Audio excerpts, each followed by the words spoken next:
দেখুন আমি একটা কথা বলবো, আমি কারোর সাফাই গার এতে নয়। মোফাকরুল ইসলাম কেমন মিম বলে দেখানো হচ্ছে। মোফাকরুল ইসলাম 2016 সালে এখানে তৃণমূলের যিনি বিধায়ক হয়েছেন তার চিফ ইলেকশন এজেন্ট ছিল। তাহলে মোফাকরুল ইসলাম তাহলে আজকে তৃণমূল।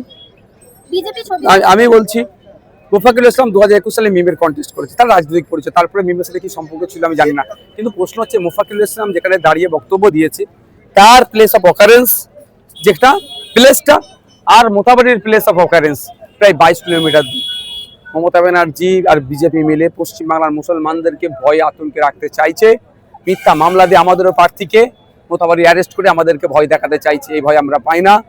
মোফাজ্জল ইসলামের সাথে আমাদের ডিজিটাল মিডিয়া সাংবাদিক ইকরামুল বাগানিকে মানে হয় তাকে গ্রেফতার করার কারণ কতটা যথাযোগ্য আমি সেটাই তো অবাক হচ্ছি।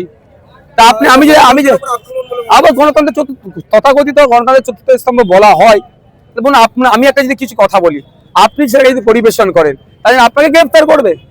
ল অ্যান্ড অর্ডার কোন জায়গায় পৌঁছেছে? এটা বিজেপি তৃণমূল মিলে এই হিংসা ছড়াচ্ছে। আন্দোলন হচ্ছে শাসক দলের তরফ থেকে বলা হচ্ছে যে উস্কানিমূলক বক্তব্য দেওয়া হচ্ছে বা এবং উস্কানিমূলক বক্তব্যের কারণে সেই এলাকায় উত্তেজনা সৃষ্টি হচ্ছে। তো এইভাবে এই বলে তাদেরকে গ্রেফতার। শুনুন, এনআরসি সিএর সময় মমতা ব্যানার্জি এক রাতে কত মুসলিম মানুষকে অ্যারেস্ট করেছিল জানেন? কত মুসলিম নেতাদের বাড়ি পুলিশ পৌঁছেছিল। সেই পুলিশই আজকে এরকম করছে। এসআইআর নিয়ে মমতা ব্যানার্জি ঠিক এনআরসি সিএর সময় মুসলমানদেরকে যেমন ভয়ের পরিবেশ তৈরি করে ভোট নিয়েছিল, এসআইআর কে নিয়ে ভোটতে চাইছে।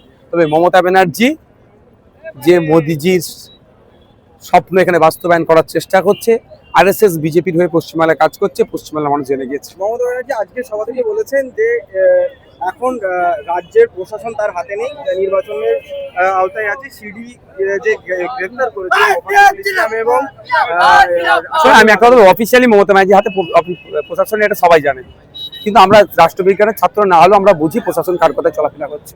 এটা বলে দায়ী এড়ানোর চেষ্টা করছে।